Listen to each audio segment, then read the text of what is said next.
Hi, I'm James Ward, a developer evangelist at Heroku. I want to show you how easy it is to get started deploying Java applications on the cloud with Heroku. I'm going to show you this process from start to finish, like I've never done it before, so that you can do it on your own. Just go to java.heroku.com, and what we've done is we've created 4 different template applications that you can start with. There's one that uses Spring and Hibernate and Tomcat. There's a containerless Jetty application. There's also a Play Framework application and a JAX-RS application. So you can pick any of these. I'm going to use the Spring and Hibernate and Tomcat one. And I just start by clicking this Create App button. If you have a Heroku.com account, you can use that here. But if you don't, you can click Sign Up. I'm going to use a Heroku account that I've never used before so we can see exactly what this looks like from scratch. So I'll put in my email address and click Sign Up. This will send me a confirmation email that I need to click a link in. And once I click that link, I will then get a copy of that template that I just chose, deployed on Heroku on the cloud just for me. It'll be all mine. I can do whatever I want with it at that point. Let's go see if that's arrived in my inbox yet. There it is. Okay.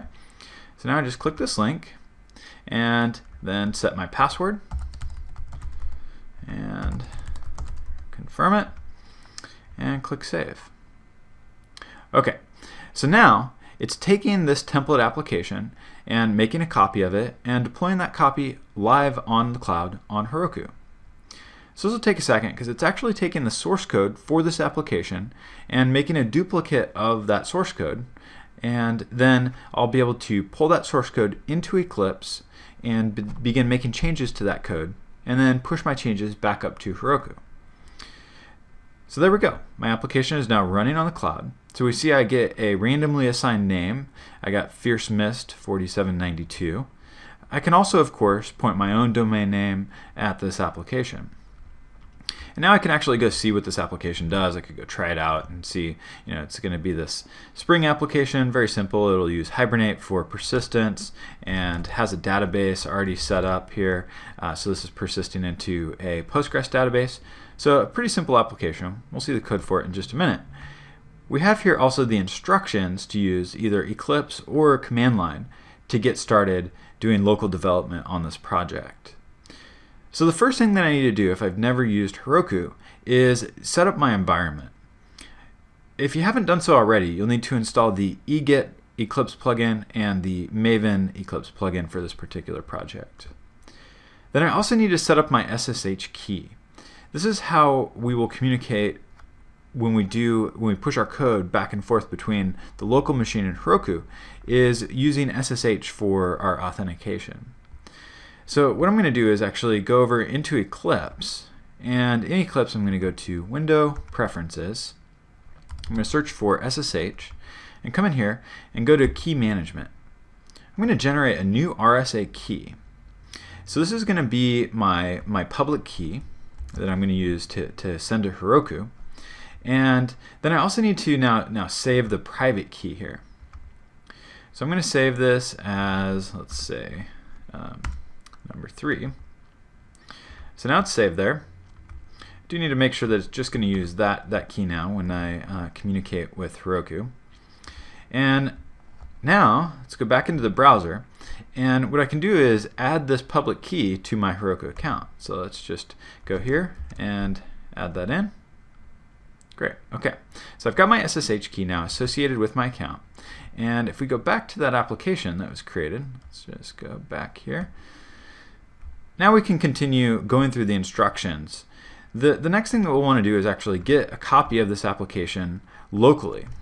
So I'm going to copy this get URL. We use get as the way to transfer files back and forth between my machine and Heroku. So this was an endpoint that was created just for my application. You'll see that the name of the endpoint matches my HTTP name there. Now back in Eclipse, I'm done with the key management.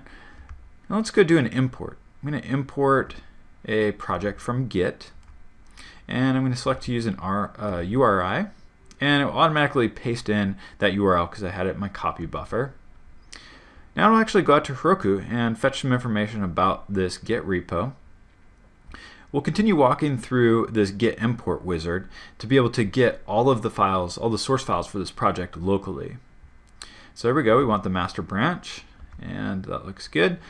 And I'm going to import this as a general project. This project does use Maven, so we will actually take this project and turn it into a Maven project, but we do need to start it as a general project. So now it's actually doing the clone, copying all the source files for this particular application down to my local machine, and there we go. Okay, so here I've got my project, my Fierce Mist 4792. And I'm going to right click on this and go to configure and then say convert to Maven project. I can do that because I have that M2E Eclipse plugin installed. If this is the first time that you've done that, it actually will take a few minutes to download all the dependencies that Maven needs to build this project. But as you see, I've done that part before. My Maven cache is there, so it doesn't take very long. But we're looking at just a standard Java application at this point. This is a Java web application using Spring MVC and Hibernate. So we'll see that here's my Spring MVC controller, and then we have a Hibernate entity. We have a service here that we use to use the entity manager, and then my Spring config. So really just standard stuff here in this project. Last thing is we have our web app with a JSP, so we can come in here and see. This is actually the instructions JSP. That's the default page in this application. We can of course also go look at the people.jsp that gets used for displaying the people. Let's say that in this application we want to just do something really simple. Let's switch around the name in this project. So we're going to display first name and then last name. So I'm going to come in here and just make a simple change to this people.jsp. If we go back here, let's just go verify real quick that here in this application running on Heroku, it's doing last name and then first name. I guess I should have chosen better values for that, but that's what it's doing. So now locally, this will, if I wanted to test this change locally, I could run Tomcat locally and test this out, but it would now locally be doing first name and then last name with no comma. Simple change. I would of course want to test this locally, make sure everything's good, and when I'm ready to, what I'll actually do is go to team and then commit, and what I'll do is I'm committing this change into my local Git repository. So I'm going to say reversed names is my commit message. So now that change is committed. I could of course collaborate with other people on this project locally before I push to Heroku. But let's say I'm ready to push to Heroku. Let's go again. I'll right click on the project and then say team and then push to upstream.